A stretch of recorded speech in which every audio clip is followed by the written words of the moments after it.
नमामि धन्वन्तरिमादिदेवं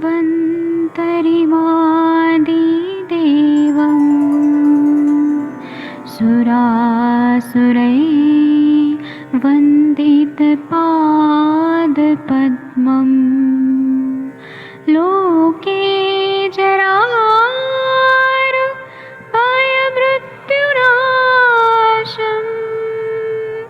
दातारमीशं विविधौषधीनां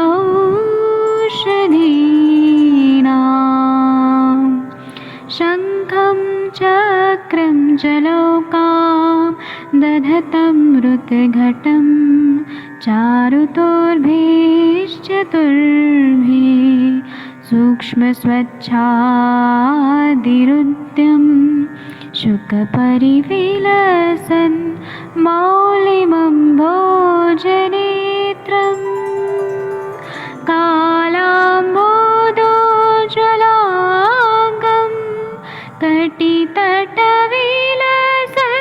चारुपीताम्बराढ्यं वन्दे धन्वन्तरिन्तं निखिलगदमिव प्रौढदावाग्निनीलम्।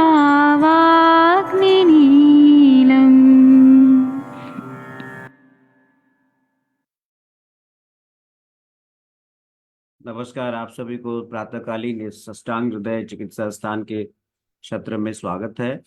आज हमारा नया चैप्टर स्टार्ट होगा, जहां तक मेरा ख्याल है। एम आई राइट? हमने वात व्याधि चिकित्सा अध्याय कंप्लीट कर लिया था और वात शोणित चिकित्सा अध्याय हमने शायद प्रारंभ किया था ना बीना जी? हाँ सर। उसका हमने शायद पहला और दूसरा जो है सूत्र कर लिया था।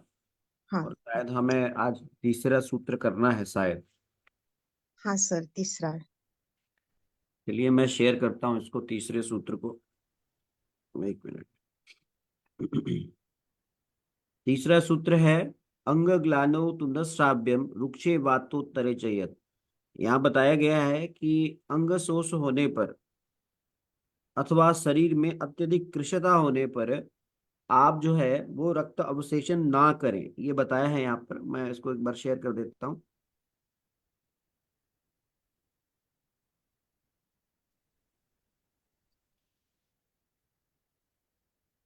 अगर आपके पास शेयर करने की सुविधा हो तो आप भी शेयर कर सकते हैं, अगर नहीं तो मैं कर रहा हूँ। शेयर स्क्रीन का ऑप्शन मैंने दिया हुआ है वैसे। एक मिनट, शेयर स्क्रीन, ये मैं इसको शेयर करता हूँ। ये बहुत ही अच्छा चैप्टर है हमारा। ये काफी वात शोणित के काफी मरीज आते हैं हमारे पास और हम लोग काफी ट्रीट भी करते हैं इसको। मैं एक मिनट ज्वाइन करता हूँ और फिर आपको शेयर करता हूँ।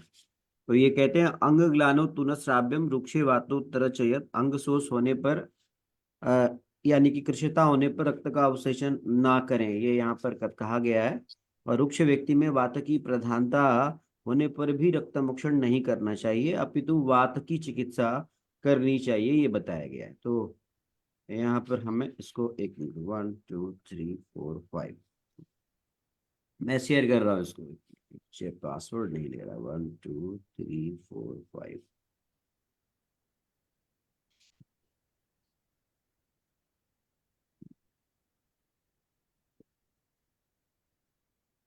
शेयर।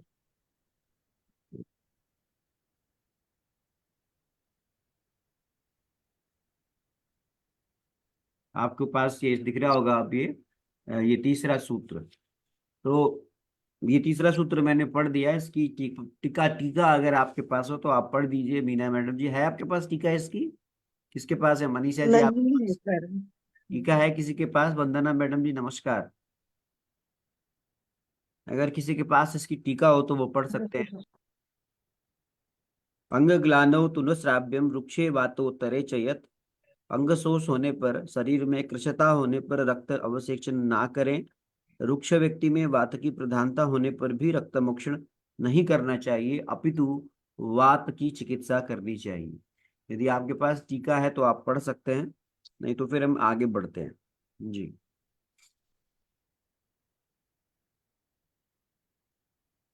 आई think Savita ji madam ji sir आपके पास। आपने ब्रह्मानंद त्रिपाठी जी से पढ़ा था क्या? हमने पढ़ा है ये अत्रिदेव गुप्त से। ब्रह्मानंद जी त्रिपाठी जी से आप पढ़ लीजिए जी। जी। इसमें है कि तीसरा नंबर है तो उसका तो उन्होंने 3 और 4 दोनों एक साथ पढ़े हैं, तो कोई बात नहीं, आप पढ़ दीजिए। हाँ, चौथा पढ़ने के बाद फिर हम लोग चौथा आप पूरा पढ़ दीजिए, आप चौथा सूत्र आप पढ़िए जी। जी। गंभीरम श्वतुम स्तंभम कंपम स्नायु शिरा मया ग्लानि मनश्च वातोत्थान कुर्याद्युर सूक्ष्यात्। शरीर कृश हो अर्थात शरीर में रक्त की कमी हो अथवा ढीलापन हो, और वात दोष प्रधान वात रक्त रोग में शरीर के रुक्ष होने पर रक्त मोक्षण नहीं करना चाहिए। उक्त स्थितियों में यदि रक्त मोक्षण करा दिया जाता है तो शरीर में गहरा शोथ, स्तब्धता, कंपन, स्नायु तथा सिरा संबंधी बाल वात रोग, हर्षक्षय और भी अनेक वातज रोग उत्पन्न हो जाते हैं। अतः जब भी रक्त मोक्षण कराना हो तो उक्त विषयों पर विचार कर रोगी को स्नेहन कराने के बाद ही रक्त मोक्षण कराना चाहिए। बहुत बढ़िया। विरेचय स्नेहत्वा तु स्नेह युक्ते विरेचने। और वातरक्त में यदि वातरक्त रोग में रोगी को विरेचन देना हो तो उससे स्नेहन का प्रयोग कराकर स्निग्ध पदार्थ युक्त विरेचक द्रव्य पिलाने चाहिए। ये इन्होंने 3 और 4 नंबर को पूरा इन्होंने बताया। जी जी, ये अंजना मैडम का भी स्वागत है। मैडम जी आपके पास इसकी टीका है, शायद आप शेयर कर पाएंगी जी। नमस्कार। जी सर, नमस्कार सर, शुभ प्रभात सभी लोग को। नमस्कार वंदना मैडम। जी सर, मैं करती हूँ। 3 और 4 सूत्र का टीका आप जरा शेयर कर दीजिए, इसको हटा देते हैं जी।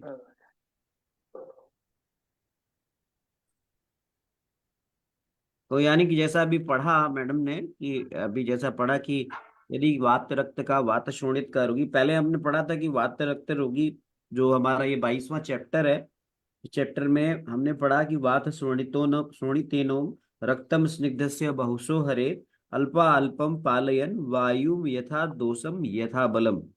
यानी कि आपने जब भी रक्त का अवसेचन करना हो तो आचार्य ने कहा कि आप पहले उसे स्नेहन दें और फिर थोड़ा थोड़ा करके बार बार वायु की वृद्धि को बचाते हुए आपने दोष यानी कि दोष और बल की दृष्टि से रक्त मोक्षण करना है। उसके बाद दूसरे सूत्र में आपने पिछले पढ़ा था कि रुग्रागतो दाह दाहेसु जलको भी विनिर्हय श्रृंग तुम्बे भिश्चिक मांडु चिक चिमाकंडु रुग्दयनु दयनान्वितम रक्षानेन शिराविर्वा देशाद देशांतरम व्रजत। यानी कि अगर ऐसे रोगी में वेदना हो, सुख, तोद हो, दाह हो तो जलौका से रक्त निकालें। चिमचिमाहट, कंडू पीड़ा, जलन होने पर सींग या तुम्बी से रक्त निकालें। और एक स्थान से दूसरे स्थान पर जो गमन करने वाला बात रक्त हो तो प्रक्षालन करके या सिरावेद से रक्त निकालें। जी मैडम जी, ये आपने शायद सूत्र शेयर कर दिया होगा। तो अभी हम तीसरा सूत्र की टीका पढ़ेंगे जी। कौन, आप ही पढ़ दीजिए मैडम, 3rd नंबर की टीका। 3rd नंबर और 4th नंबर ये हमने पढ़ जी लिया है, सर। इसकी संस्कृत टीका पढ़ना है जी। जी सर, मैं पढ़ती हूँ।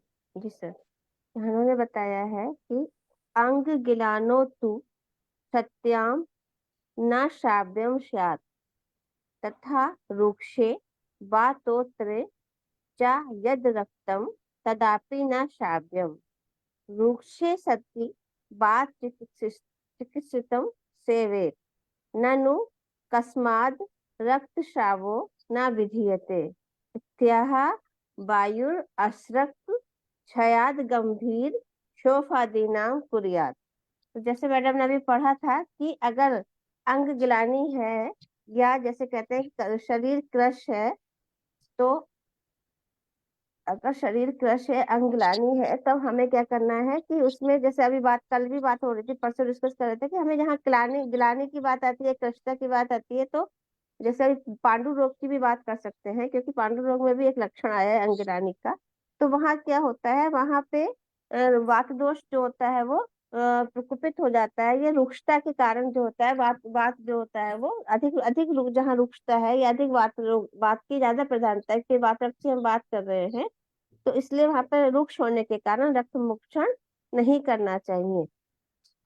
रुक्ष सती वात चिकित्सा सेवितम, क्योंकि ऐसी स्थितियों में जो है अगर रक्त मोक्षण करा देंगे, ननु कस्माद श्रावो न विद्यते, कभी भी हमें रक्त मोक्षण नहीं करना चाहिए, क्योंकि रुक्षता के कारण वात कुपित होती है। इति वायु असरक, अगर हम ऐसे में वायु की अधिकता में अगर हम असरक क्षय रक्त क्षय करते हैं तो गंभीर शोक इत्यादि जो हमारे कॉम्प्लिकेशंस जो बताए गए हैं, जैसे अभी मैडम ने पढ़ा था कि शरीर में गहरा शोथ, स्तब्धता, कंपन, स्नायु शिरा संबंधी वात रोग, हर्षक्षय और अनेक वात व्याधियां उत्पन्न हो सकती हैं, मतलब जो उसके कॉम्प्लिकेशंस और ज्यादा हो सकते हैं।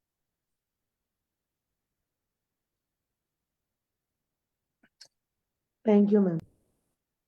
एक्चुअली हम जैसे हम लोग पढ़ाई पढ़ते हैं ना, तो वात और रक्त की बात करते हैं, तो वात तो है ही है, वात के प्रशमन के लिए जैसे हम लोग अभी पढ़ ही रहे थे कि हमें स्नेहन चिकित्सा करना है, और उसके लिए हमको जो है स्नेहन चिकित्सा में हम चाहे कैसे भी करके हम बस्ती भी कर सकते हैं, हम उसमें नस्य भी कर सकते हैं, हम पान भी कर सकते हैं। तो यहाँ जो स्पेशली हम वात रक्त की बात करते हैं, तो वात रक्त में अगर हम मोटी मोटी बात करें तो दो प्रमुख दोष जो होते हैं वो दो मानते हैं, वायु और रक्त। तो वायु के लिए तो जैसे हम लोग अक्सर बात करते हैं कि बस्ती श्रेष्ठ होती है, और बस्ती का उपयोग उत्तान और गंभीर इन दोनों अवस्थाओं में हम कर सकते हैं, क्योंकि आगे हम पढ़ेंगे, लेकिन मैंने शॉर्ट में थोड़ा सा देखा था, मैं उसी की बात कर रही हूँ। और स्पेशली जो गंभीर वात रक्त आएगा, एक होता है सुपरफिशियल, एक होता है डीप। जैसे गंभीर उत्तान होता है, तो गंभीर वात रक्त में जो होता है वो बस्ती चिकित्सा जो है उन्होंने बताया कि अवश्य भावी, मतलब बहुत जरूरी होती है। ऐसे में हमें रूक्ष बस्ती या मृदु मृदु द्रव्य से बस्ती देने के लिए कहा गया है। और निधु और अनुवासन का जो प्रयोग इन्होंने बताया है, बस्ती समान उत्तम चिकित्सा वात रक्त में कोई नहीं है। अभी शायद हम आगे पढ़ते हैं उसके बारे में। और किसकी देनी है ये भी बता रहे हैं कि निरहु बस्ती के लिए अगर हम दशमूल क्वाथ या फिर पद्मक जो गण है, पद्मकादि जो गण है हमारे पास रक्त वाले, वो सॉरी कमल वाले कमल वाला जो गण है उसके द्रव्यों का उपयोग करेंगे। और अगर हम अनुवासन के लिए करेंगे तो घृत वगैरह का उपयोग करेंगे। और अगर बात रोग में रक्त में जो हमारे पास बहुत ज्यादा पेनफुल पेशेंट आते हैं, जैसे उनकी कंप्लेन होती है कि गुद में, पाश में, उरुर प्रदेश में वेदना हो रही है या ज्यादा दर्द होता है, तब हम घृतयुक्त क्षीरबस्ती का भी प्रयोग करेंगे। ये इसका एक छोटा सा वो है। और रक्त मोक्षण के लिए भी इन्होंने इसी तरह से बताया कि जब रक्त दुष्टि, इसका दूसरा पॉइंट है, ये दूसरा घटक रक्त दुष्टि है, तो रक्त मोक्षण बहुत इंपॉर्टेंट होता है। और व्याधि का प्रसार रक्त के लिए उन्हें रक्त मोक्षण आवश्यक तो है, लेकिन रक्त मोक्षण को जो है वो कैसे करना है इसके लिए बहुत उन्होंने, जैसे अभी हमने पढ़ा कि रक्त मोक्षण का वर्णन करते समय उन्होंने कहा है कि स्नेहन और स्वेदन और औषध चिकित्सा भी बहुत इंपॉर्टेंट होती है। और इसके अलावा जो है वात कुपित नहीं होना चाहिए, इसका भी ध्यान देना जरूरी होता है। और उसके बाद जैसे हम रक्त मोक्षण के जो हमारे पास प्रकार होते हैं, हमने सबने पढ़ा ही है कि हम उसका रोगी का बलाबल देखेंगे, रोगी की प्रकृति देखेंगे, रोगी के शरीर का, जैसे अभी हमने पढ़ा कि बहुत ज्यादा क्षय है या त्रस्त शरीर है, तब हम उसको नहीं करेंगे। और जो जैसे करते हैं वो शंख, जलोका, सूची, अलावु, प्रच्छान, इसी हिसाब से किसको कहाँ यूज करना चाहिए वो हम धीरे धीरे आगे पढ़ेंगे। जी जी। मनीषा जी, आप कुछ बताना चाहेंगी इसमें इसमें जो आप पढ़ेंगी इसका अगला वाला सूत्र, या कुछ बताना चाहेंगी, बताइए मनीषा सर जी। प्रणाम, जी सर प्रणाम मैम। जी मैम ने महेश। पूरा डिटेल में बता दिए हैं बहुत अच्छे से। सर मैं अगला सूत्र पढ़ देती हूँ। पढ़िए। ये विरेच्य वाला है ना सर? नहीं, इसके बाद 5वां नंबर सूत्र। जी। मतलब पांचवा वातोत्तरे विरेच्य वात रक्ते, वातोत्तरे वात रक्ते पुराणम पाययेद्रुतम, वात वातादि के वात रक्ते पुराणम धृतम पायेत। वात रक्त में जो पुराने घृत है उसको पीने के लिए यहाँ बताया गया है सर। जी, बहुत बढ़िया पढ़ा। पुराना घृत, जी पुराना घृत सौम्य हो जाता है, तो वात रक्त वालों को घृत पान ही बताया गया है। जो विरेचनकारी घृत है उनका ही यहाँ पे संदिष्ट किया गया है सर। जी। संस्कृत टीका कौन पढ़ेगा इसकी, जो नीचे लिखी हुई है? जी, आरती जी आप पढ़ेंगी, गीता जी, वीना जी मैडम आप पढ़ेंगी, कोई भी पढ़िए। इसका सर जो मनीषा मैम ने पढ़ा ना, तो इसका पहला जो सूत्र का जो पार्ट है, विरेचन स्नेहयित्वा तु स्नेह युक्ते विरेचने, जो मैंने पढ़ दिया था पहले, इसमें ये है कि वात रक्त रोगी को विरेचन देना हो तो उसे स्नेह का प्रयोग कराकर, स्नेहन का प्रयोग कराकर स्निग्ध पदार्थों को विरेचक द्रव्य पिलाने चाहिए। तो मेरे ख्याल में स्नेह युक्त विरेच्य पदार्थ में जैसे हम लोग एरन यूज कर सकते हैं। बिल्कुल बिल्कुल सही है। विरेचन जो हम कल्प तैयार करेंगे उसमें हम ये ध्यान देंगे कि उसमें स्नेह युक्त स्नेहन उसमें हो। तो ये यहाँ जी, पे आचार्यों ने बताया है जी। वैसे और तो हम अगर तो वात अभ्यंतर प्रधान होगा, स्तन्यपान देते ही देते हैं, स्नेहन तो हम देते ही हैं विरेचन करने से पहले। लेकिन जी ये जी, है कि जब आप विरेचन कल्प तैयार करें तो उसमें भी स्नेह की मात्रा वहां हो, ये बात आचार्य ने यहाँ बताई है जी। और वात दोष प्रधान रक्त रोग में पुराना घृत पिलाना जो है वो, जब वो घृत पिलाएं तो वो पुरान घृत जो है उसका यूज करना चाहिए। जी, तो ये पुराण घृत क्यों बुलाने, कई बार हमने देखा है कि ये उन्माद अपस्मार में भी पुराण घृत महापुराण घृत के बारे में वर्णन आया है। तो इस पे कुछ चर्चा हो जाए कि क्यों पुराण घृत हमें पिलाना चाहिए जी। तो ये जैसे मैम ने बोला सौम्य होता है, तो लगता है कि ये ज्यादा सूक्ष्मगामी, मतलब और ज्यादा अच्छे से ये जो मेडिकेटेड मेडिसिन ड्रग्स हैं, या जहाँ से हमको वात दोष को विकलित करके निकालना है या हिलाना है, वहां से गमन करना है, शायद उस और ज्यादा ये इफेक्टिव होता होगा उसको करने में। मैम बताएं, और आप लोग बताएं। बताइए आप लोग कोई और इस पे अपना कुछ इनपुट देना चाहे। कई जगह पर काला आप व्याधि विशेष में पुराण घृत के बारे में बताया है जी। काला संस्कार होने से सूक्ष्मगामित्व बढ़ जाता है, आपने वेरी नाइस। सत्य बोला मैम। जी जी जी जी। और पचन भी लघु, पचने के लिए भी लघु हो जाता है ना। बिल्कुल सही कहा आपने। यानी जी मैम, पचन। ज्यादा संस्कारित भी हो जाता है। जैसे पुराना हमको ये ग्रह के साथ, जैसे कभी कभी पुराना गुड़ का भी बताया गया है शास्त्रों में कि जितना पुराना गुड़ होता है, खांड, वो उतना ही फायदेमंद होता है। वैसे ही ये घृत का भी यहाँ पे वर्णन किया गया है कि जितना हम पुराना उसको रखते हैं तो वो सॉफ्ट हो जाता है और सौम्य होते चला जाता है और सुपाच्य हो जाता है, जो कृष्णकाय रोगी हैं उनके लिए ज्यादा फायदेमंद बताया गया है, मेरे ख्याल से। बिल्कुल सही कहा जी आपने, क्योंकि औषधियों के गुणों को बताते समय भी ये बताया गया है कि जो औषधियाँ पचने में आसानी से पच जाए, पुरान अगर हम मतलब अपने आप काल संस्कार जो होता है उससे वो पचने में लघु लघु हो जाती है।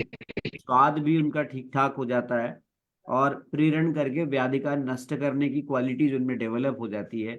बहुत सारे ऐसे व्याधियां जहाँ पर हमें सूक्ष्मगामित्व चाहिए, जहाँ पर हमें जो है वो पचने में भी आसान हो, इस प्रकार के, एक में अनम्यूट रखिएगा मैं जी, मेरे को लगता है कि आपने माइक अनम्यूट किया हुआ है।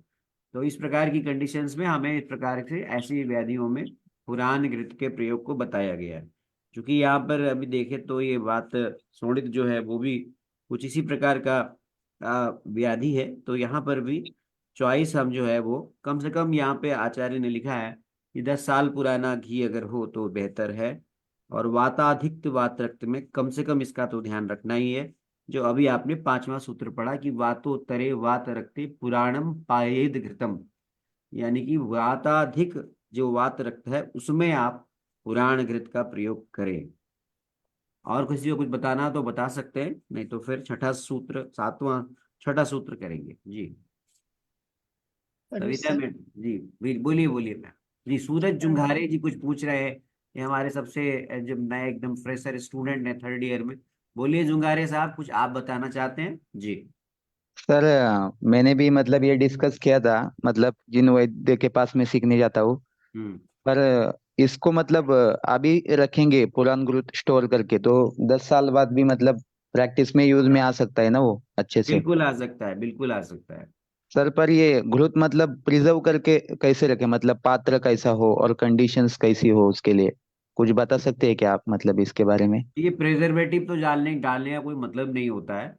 बस ये है कि घी जो है अच्छी तरह से पैक्ड होना चाहिए, और अब मुझे जो लगता है कि वो अच्छी तरह से बना हुआ होना चाहिए। गोघृत की बात यहाँ की जा रही है, तो वो हम्म। घृत होना चाहिए और प्रॉपरली उसे आप जगह पे स्टोर करें, ऐसी जगह पे रखें जहाँ पे किसी प्रकार से बाहर से कोई सोर्स उस पर ना जा पाए। पूरा टाइट करके आप रख सकते हैं, बाकी मुझे यही लगता है। बाकी और कोई बताना चाहे जो पुराना घृत स्टोर करते हो तो बता सकते हैं जी। और सर ये। सर। जी सर जी हाँ इसमें सुनिए जी। जी सर, इसमें क्या है कि जैसे हमारे यहाँ भी घर में दादी लोग रखते थे 2-2 3-3 साल पुराने ग्रंथ। जी जी 10 साल का तो मैंने नहीं देखा। तो वो क्या है, समय समय पे वो लोग थोड़ा उसको गर्म करते रहते थे, तो उसमें जो फंगल वगैरह लगते थे आउटर सरफेस पे वो नहीं लगते उनके, और घृत बहुत सॉफ्ट, बहुत सौम्य हो जाते थे उनके। जी वो घृत यदि हम 5 साल या 4 साल 2 साल पुराना भी रखते हैं तो बहुत सॉफ्ट हो जाता है। और वो लोग नए आंखों में डालते थे उसको, उस घृत को, गोघृत को, पुराना घृत को हमेशा। तो ये है कि उसको हमें प्रिजर्व करने के लिए प्रिजर्वेटिव न डाल करके उसको समय समय पे थोड़ा सा गर्म जी। करते रहें। जी। और कोई बताना चाहे तो और बता सकते हैं, अगर आपने अपने घरों में पुराने घृत को स्टोर करते हुए देखा होगा तो आप बता हाँ सकते हैं। हाँ सर, वही कि हर साल उसको गर्म करना है। और हाँ नागरवेल का पत्ता या तो फिर बिल्व का पत्ता वो डाल के, वो जब तक वो हो जाए हम्म फ्राई, तब तक गर्म करना है। और कांच की एयरटाइट बोतल आती है, उसमें रखते हैं। ठीक है सूरज जी, आपको अब जानकारी पूरी हो गई आपकी। हाँ सर, और एक पूछना था। हम्म मतलब गुड़वेल महाराष्ट्र में ना, गुड़वेल गुड़ूची कुछ तो रहता, मतलब गुड़वेल हाँ है हाँ, द्रव्य। बोलिए बोलिए, गुड़ूची को बोलते हैं, हाँ। हाँ गुड़वेल। तो उसका मतलब मैंने पढ़ा था, उसका जो सार भाग रहता है ना, मतलब उसको पीसते हैं बहुत, मतलब कूटते हैं और भिगो के रख के वो सत्व सार निकलता है ना थोड़ा, हाँ हाँ। तो उसका मज्जा पे बहुत गामित्व रहता है। हम्म तो मेरा विचार क्या था कि ये जो सत्व है, इसको अगर हमने घृत के साथ सिद्ध करके अगर वो घृत 10 साल रखा, जी। तो मतलब वो उतना सक्सेसफुल रहेगा क्या, मतलब वो प्रिजर्व रहेगा ये क्या? यहाँ पे जो घृत की बात की गई है ना, तो यहाँ पे अगर हम किसी भी औषधि से सिद्धित कर देते हैं घृत, तो फिर वो एक, वो उस घृत में उस औषधि के गुण तो आ जाते हैं। लेकिन यहाँ पर हम्म। घृत की बात की गई है, वो गौ घृत की बात की गई है, किसी औषधि से सिद्धित नहीं करना है ना। हाँ हाँ सर। औषधि से सिद्धित करेंगे तो फिर प्रभाव कुछ और भी होगा उसका, है ना। तो हाँ इसलिए सर। हमने यहाँ पर ना तो कोई प्रिजर्वेटिव डालना, हाँ ये जो बताया अभी मैडम लोगों ने कि उसको बीच बीच में गर्म करते रहना है, और तो ऐसे ऐसी चीजें करके हम उसको लंबे समय तक प्रिजर्व रख सकते हैं, है ना। धन्यवाद सर। गंगवार सर कुछ बोलना चाहते हैं क्या?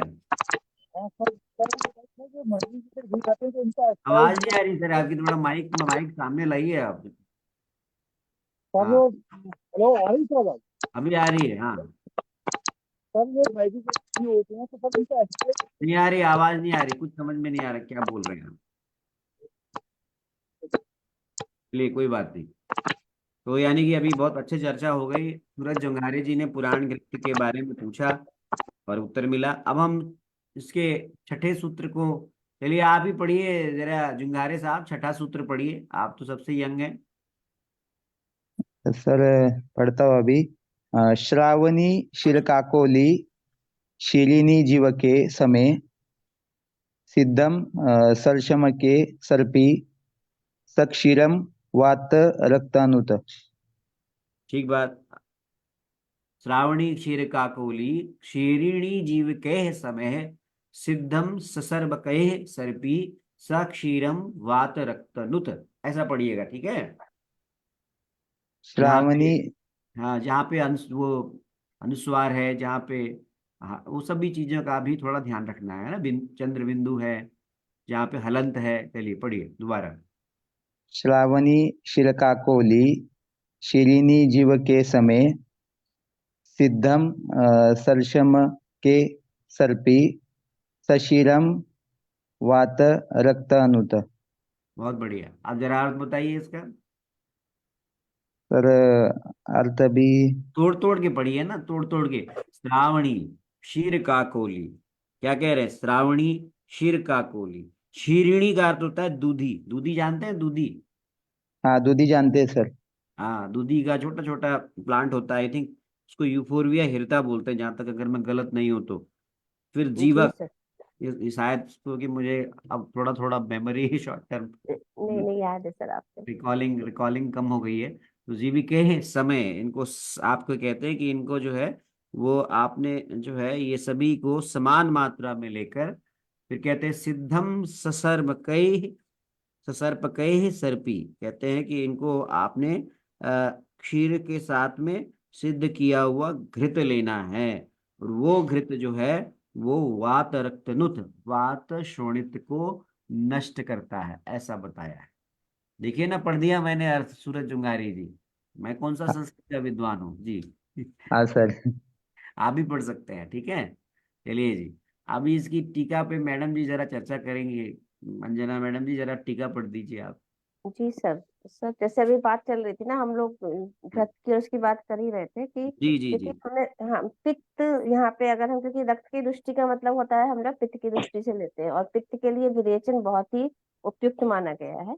इसीलिए इन्होंने बताया कि पुराण घृत का हम लोग विरेचन विरेचन के लिए पुराण घृत लेंगे। और अब इन्होंने यहाँ संस्कारित घृत की बात बताई है। संस्कारित घृत में जो टीका लिखा है, इन्होंने यही लिखा है कि श्रावणादि भी, जैसे अभी आपने पढ़ा, ऋष्वक युक्ते कल्की कृते सिद्धम घृतम दुग्ध युक्तम व वात शोणित हत। इतना अच्छे से बता दिया इन्होंने कि श्रावण आदि भी, जो हमने पढ़ी अभी श्रावणी, श्रावणी को इन्होंने गोरख मुंडी या छोटी मुंडी करके नाम दिया। क्षीर काकोली हो गया।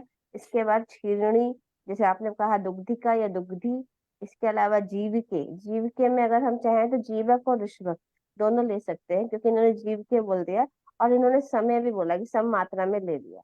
अब इन सभी द्रव्यों को सिद्धम ससर्व के सर्पी, सभी द्रव्यों को इन्होंने क्या किया कि इन्होंने कल्क बनाया, पानी में पीसा और उसका कल्क बनाया। तो यहाँ पे इन्होंने यही बोला है कि ऋष्वक युक्ते कल्की कृते। तो इनका कल्क बिना बिना जो है जल के नहीं बनेगा, तो कल्क को उन्होंने बनाया है, जल से युक्त करके कल्क बना दिया।